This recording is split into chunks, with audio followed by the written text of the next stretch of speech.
बिस्मिल्लाहिर्रहमानिर्रहीम। Welcome guys to my YouTube channel. आज हम टॉपिक स्टार्ट करने लगे हैं, वो प्रोकैरियोटिक एंड यूकैरियोटिक सेल है। It's our 19th lecture. आज की वीडियो दो पोर्शंस पे जो है वो होगी। जो फर्स्ट सेक्शन होगा उसमें हम डिस्कस करेंगे कैरेक्टरिस्टिक ऑफ प्रोकैरियोटिक सेल। ये as a proper long question आएगा कि mention the characteristic of prokaryotic cell, और अगर वो आता है ऐसे तो फिर आपने हाफ अटेम्प्ट करना है, और या वो दूसरी तरह आ सकता है कि describe the difference between prokaryotic and eukaryotic cell. तो आपको उस लिहाज से जो है वो सेकंड डिफरेंस इनका कंपैरिजन करके जो है वो लिखना है। और अगर ये पूरा आता है कि describe prokaryotic and eukaryotic cell, तो देन आपने ये पूरा अटेम्प्ट करना है। Okay, so let's begin the video. सबसे पहले हम अपना फर्स्ट पोर्शन डिस्कस करते हैं, that is about characteristic of prokaryotic and eukaryotic cell. इनकी बात करते हैं तो सबसे पहला जो पॉइंट आता है वो ये आता है कि बैक्टीरिया और आर्किया जो होते हैं ये प्रोकैरियोट्स होते हैं। बाकी जितनी भी लाइफ फॉर्म्स हैं वो सारी की सारी जो है वो यूकैरियोटिक सेल हैं। Only bacteria and archaea are prokaryotic cell. ये हमने डोमेन्स में भी डिस्कस किया था। अब हम इनके कैरेक्टरिस्टिक देख लेते हैं बैक्टीरिया और आर्किया के या प्रोकैरियोट्स के। प्रोकैरियोटिक सेल की बात करें तो वो as compare to eukaryotic cell, अगर हम यूकैरियोटिक सेल के साथ उसका रिलेशन देखें तो हम कहते हैं यूकैरियोटिक की निस्बत प्रोकैरियोटिक सेल बहुत ज़्यादा सिंपल है। ठीक है, जो इसकी लाइफ फॉर्म है या जिसकी नेचर है वो बहुत सिंपल नेचर है, उनकी तरह यूकैरियोटिक की तरह कॉम्प्लेक्स जो है वो नहीं है। सेकंड पॉइंट में हम डिस्कस करेंगे इनका साइज़। प्रोकैरियोटिक की बात करें तो इनका जो साइज़ है वो 2 to 8 मिलीमीटर जो है वो इनका साइज़ है, यानी कि ये इतने छोटे साइज़ के होते हैं।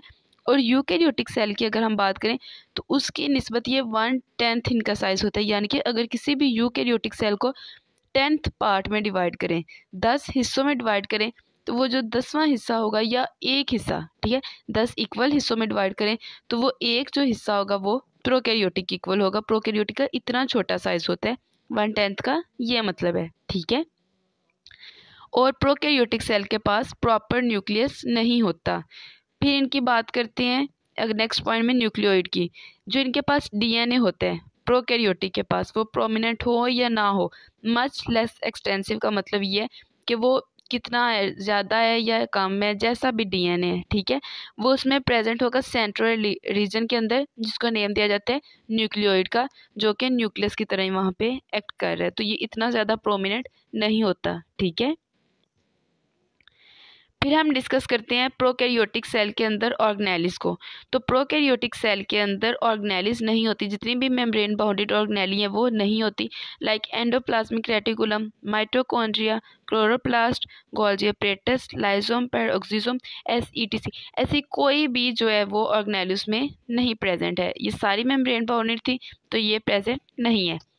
फिर बात करते हैं साइटोप्लाज्म की। साइटोप्लाज्म को जब हम डिस्कस करते हैं तो हम कहते हैं इसका जो साइटोप्लाज्म है 1 यूनिट पे कंसिस्ट करती है, यानी कि यूनिटी है। यूनिटी का मतलब ये पूरा यूनिट है, ठीक है, प्रॉपर चैनल है, और वो उसके अंदर कोई भी इंटरनल स्पोर्ट जो है वो नहीं है। अब हम उस ऑर्गेनेली की बात करते हैं जो प्रोकैरियोट्स में प्रेजेंट है, जो मेम्ब्रेन बाउंडेड नहीं है। तो उसकी बात करें तो वो है राइबोसोम्स। राइबोसोम्स जो है वो प्रोकैरियोटिक के अंदर प्रेजेंट है, लेकिन उनका जो साइज़ है वो बहुत ज़्यादा छोटा है। राइबोसोम को जिससे मेजर किया जाता है वो स्वेटबर्ग होता है। स्वेटबर्ग को हमने राइजोम में भी डिस्कस किया था, जब हमने राइबोसोम वाली ऑर्गेनेली को डिस्कस किया था कि स्वेटबर्ग जो है वो उसका सेंडिमेंट रेट होता है कि कितनी जो है सेंडिमेंटेशन ये शो करेगा। तो जो प्रोकैरियोटिक का होता है यूनिट वो छोटा होता है, उसका साइज़, या उसके स्वेटबर्ग्स जो हैं वो कम होते हैं। राइबोसोम्स के 2 सब यूनिट होते हैं, आपने इसका लेक्चर लिया होगा, आपको पता होगा कि राइबोसोम्स जो होते हैं वो उसके 2 सब यूनिट्स होते हैं। The first one is smaller and larger. इनके स्मॉलर और लार्जर की बात करें तो वो 30 और 50 के जो है वो इक्वल होते हैं रिस्पेक्टिवली, यानी कि 30 का जो स्मॉलर जो है वो 30 का है और जो लार्जर जो है वो 50 का है। और अगर इन दोनों को मिला के बात करें तो 70 स्वेटबर्ग जो है वो इसका राइबोसोम्स का जो है वो साइज़ है। ठीक है, ये प्रोकैरियोटिक कैरेक्टर्स हम डिस्कस करें कि प्रोकैरियोट्स में राइबोसोम्स का साइज़ जो है वो 70 है। फिर हम नेक्स्ट डिस्कस करेंगे इनकी सेल वॉल को। प्रोकैरियोट्स के पास एक बहुत इंपॉर्टेंट कैरेक्टर है कि इनके पास सेल वॉल होती है, प्लाज्मा मेम्ब्रेन के बाहर जो है वो इसको सराउंड करेगी। लेकिन जैसे प्लांट सेल्स की होती है या फंजाई की होती है कि वो काइटिन की मिलकर बनी होती है या प्लांट्स की सेलुलोज से मिलकर बनी होती है, तो ऐसा नहीं होता। इनकी जो सेल वॉल होती है वो एक लार्ज पॉलीमर से मिलकर बनी होती है, जो कि अमाइनो एसिड और शुगर का मिक्सचर होता है, पॉलीमर होता है, जिसको हम कहते हैं पेप्टाइडोग्लाइकन। तो प्रोकैरियोट्स की जो सेल वॉल है वो पेप्टाइडोग्लाइकन से मिलकर जो है वो बनी होती है। नेक्स्ट पॉइंट है कि जो बैक्टीरिया होते हैं उनके सेल वॉल के अलावा उनके ऊपर जो है वो एक कैप्सूल होता है, एक्स्ट्रा कवरिंग होती है, जो कि और उनमें से बहुत ज़्यादा ठीक है कैप्सूल उसको बोला जाता है, जो कि एक्स्ट्रा कवरिंग होती है। यूकैरियोटिक में ये कम देखी गई है, बल्कि बहुत कम देखी गई है। और उनके अंदर से बहुत सी जो है वो एक्सटेंशंस निकलती होती हैं। जैसे प्लाई की बात करते हैं, प्लाई जो है वो अटैचमेंट में हेल्प करती है, कॉन्जुगेशन में हेल्प करती है। ये सारे हमने फर्स्ट चैप्टर में डिस्कस किए थी बातें, ठीक है। तो ये जो है ये इस चीज़ को शो करेंगे। प्रोकैरियोटिक फ्लैजिला की बात करें तो वो जब हमने बात की थी कि फ्लैजिला का जब हमने टॉपिक डिस्कस किया था seal and flagella in eukaryotic, तो हमने कहा था वो माइक्रोट्यूब्यूल से मिलके बने होते हैं।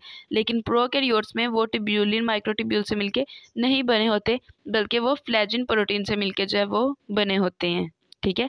तो ये फ्लैजिला के प्रोकैरियोटिक का जो फ्लैजिला उसकी कंपोजिशन भी चेंज होती है।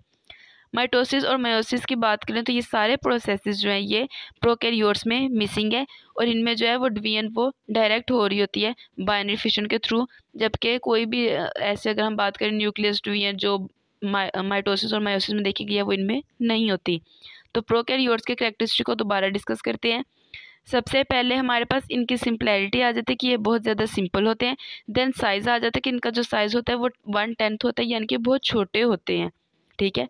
फिर इनके डीएनए की बात करें तो वो न्यूक्लियोइड के अंदर प्रेजेंट होता है, जो कि लेस और मोर सेंट्रल रीजन जो है वो है।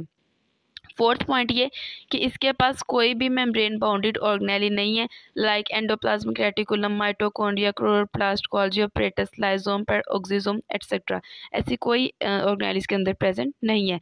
साइटोप्लाज्म की बात करते हैं तो वो 1 यूनिट के तौर पे काम कर रहा है, और इंटरनल स्पोर्ट उसके अंदर नहीं है। राइबोसोम की बात करते हैं तो उनका जो साइज़ है वो 70 स्वेटबर्ग है, और जो लार्जर है वो 50 और स्मॉलर का 30, और इनकी कलेक्टिवली बात करें तो 70 स्वेटबर्ग। प्रोकैरियोटिक सेल की सेल वॉल की बात करते हैं तो वो पेप्टाइडोग्लाइकन से मिलकर बनी होती है, जो कि पॉलीमर होता है अमाइनो एसिड का एंड शुगर। और फिर बात करते हैं तो इसके ऊपर एक्स्ट्रा कवरिंग होती है जिसको कैप्सूल बोला जाता है, और इसके पास प्लाई होती है। फ्लैजिला की बात करें तो फ्लैजिला जो है वो फ्लैजिन प्रोटीन से मिलकर बना होता है, और जो अगर हम यूकैरियोटिक को जब हमने डिस्कस किया था हमने कहा था उनके अंदर माइक्रोट्यूब्यूलिन जो होते हैं वो होते हैं माइक्रोट्यूब्यूल्स, ट्रिपलेट्स होते हैं, जबकि इनमें वो नहीं होते। फिर सेल डिवीजन की बात करते हैं तो सेल इनके बाइनरी फिशन के थ्रू डिवाइड करेंगे, माइटोसिस और मेयोसिस के थ्रू डिवाइड नहीं करेंगे। तो ये थे हमारे पास प्रोकैरियोटिक कैरेक्टरिस्टिक। अगर ऐसे क्वेश्चन आता है describe the characteristic of prokaryotic, तो आपने ये 10 कैरेक्टरिस्टिक जो है इनको एक्सप्लेन करना है एज अ लॉन्ग। ये हम प्रोकैरियोटिक सेल का स्ट्रक्चर देख लेते हैं कि सबसे पहले जो है ये देखिए ये एक्सटेंशन है जिसको प्लाई बोला जाता है, ठीक है। प्लाज्मिड एक्स्ट्रा क्रोमोसोमल सेट होता है, डीएनए की तरह का होता है, एक्स्ट्रा होता है, ये किसी के अंदर प्रेजेंट होता है किसी में नहीं प्रेजेंट होता। ये इसका साइटोप्लाज्म है जो कि एज अ यूनिटी काम कर रहा है विदाउट एनी स्पोर्ट। ये न्यूक्लियोइड है, ठीक है। ये प्लाज्मा मेम्ब्रेन है, प्लाज्मा मेम्ब्रेन के बाद सेल वॉल है, सेल वॉल के बाद कैप्सूल है, यानी कि सबसे आउटर कवरिंग जो है वो कैप्सूल है, देन सेल वॉल, और फिर जो है ये प्लाज्मा मेम्ब्रेन है, ये इसकी लेयर्स हैं। और उसके बाद जो है ये फ्लैजिला इसका, और फिर ये राइबोसोम है जो कि इनके अंदर प्रेजेंट होता है। तो ये एक प्रोकैरियोटिक सेल है, इसके अंदर सिर्फ इतने स्ट्रक्चर होते हैं। अगर प्रोकैरियोट्स लॉन्ग क्वेश्चन आए तो आपने डायग्राम भी कंपल्सरी जो है वो बनानी है, ओके।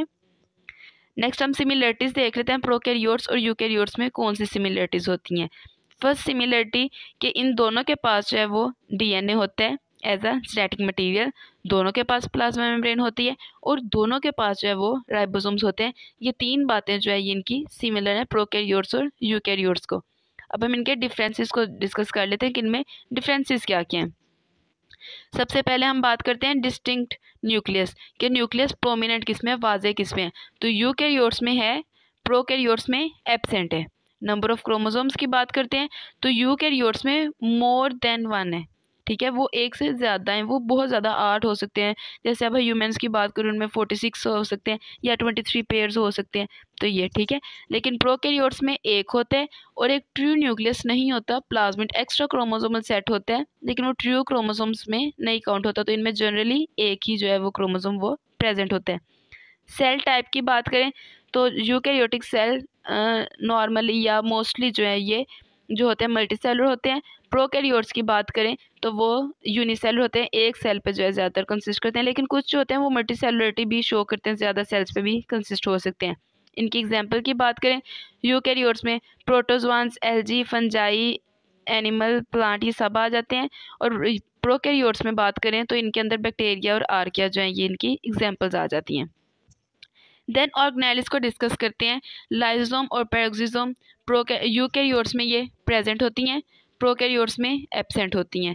माइक्रोट्यूब्यूल्स की बात करते हैं, यूकैरियोट्स में प्रेजेंट होते हैं, प्रोकैरियोट्स में एब्सेंट होते हैं। Endoplasmic reticulum, mitochondria, cytoskeleton, vacuole cytoskeleton ये हमने डिस्कस किया था, ये स्पोर प्रोवाइड करता है, तो ये भी नॉर्मली एब्सेंट होते हैं। एंडोप्लाज्मिक रेटिकुलम और माइटोकॉन्ड्रिया ये भी एब्सेंट है, हमने अब इनके कैरेक्टरिस्टिक में देख लिया। वैक्यूल की बात करें तो वो प्रेजेंट होते हैं, ठीक है, वो दोनों के अंदर प्रेजेंट होगा। राइबोसोम्स की बात करें प्रेजेंट, वो भी दोनों के अंदर होता है, लेकिन यह है कि वो लार्जर, जो यूकैरियोटिक है वो लार्जर होगा, जो प्रोकैरियोटिक है वो स्मॉलर होगा।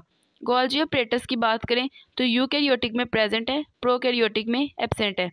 क्लोरोप्लास्ट की बात करें तो वो प्रेजेंट है प्लांट सेल में, ठीक है, क्योंकि क्लोरोप्लास्ट फोटोसिंथेसिस करते हैं और वो सिर्फ ऑटोट्रॉप्स में प्रेजेंट है, तो वो प्लांट्स के अंदर प्रेजेंट है। और इसकी बात करें अगर हम प्रोकैरियोट्स की तो उसके अंदर वो एब्सेंट है। और क्लोरोफिल जो है वो स्कैटर्ड हुआ होता है साइटोप्लाज्म के अंदर, सिर्फ उनके अंदर जो कि फोटोसिंथेटिक ऑर्गेनिज्म है, ओके, लाइक साइनोबैक्टीरिया जिन्होंने फोटोसिंथेसिस करनी है। देन हम डिस्कस करते हैं फ्लैजिला को। फ्लैजिला को डिस्कस करें तो हम कहते हैं कि ये जो है इसके पास जब हमने इसका स्ट्रक्चर देखा था तो हमने 9+2 जो है वो बोला था, जो हमने लास्ट वीडियो में भी डिस्कस किया था कि इसमें जो है वो सीक्वेंस 9+2 होता है, जिसका मतलब ये है कि 9 डुप्लेट्स जो है वो प्रेजेंट है। 9 डुप्लेट्स ये 2 का पेयर है और वो 9 टाइम्स जो है वो प्रेजेंट है। उसकी कंपोजिशन में हमने उसको डिस्कस किया था और हमने कहा था सेंट्रल माइक्रोट्यूब्यूल्स भी हैं जो 2 हैं और 9 डुप्लेट्स ने फिर उनको कवर किया है, एक रिंग की तरह का स्ट्रक्चर बनता है। और अगर हम प्रोकैरियोट्स की बात करें तो ये हमने अभी पॉइंट डिस्कस किया है कि प्रोकैरियोट्स के अंदर फ्लैजिन होता है, उसके अंदर माइक्रोट्यूब्यूल ट्रिपलेट्स जो है वो नहीं होते। सेल वॉल की बात करते हैं, सेल वॉल प्लांट्स के अंदर या फंजाई के अंदर जो है वो सिर्फ होती है और वो भी सेलुलोज और काइटिन से मिलकर बनी होती है। अगर हम प्रोकैरियोट्स की बात करें तो इनके अंदर जो है वो पेप्टाइडोग्लाइकन की मिलकर बनी होती है, ठीक है। फिर साइज़ की बात करते हैं तो उनका जो साइज़ है यूकैरियोटिक का वो रेंज करेगा 10 to 100 माइक्रोमीटर, और अगर हम प्रोकैरियोटिक की बात करें तो वो 1 to 10 माइक्रोमीटर जो है इनका साइज़ है, यानी कि ये 1/10 साइज़ जो है यूकैरियोटिक के इक्वल होगा, ठीक है। This is all about the lecture. Hope you will get it. If you find any confusion regarding this, you can ask me in the comment section. See you in the next video. Take care.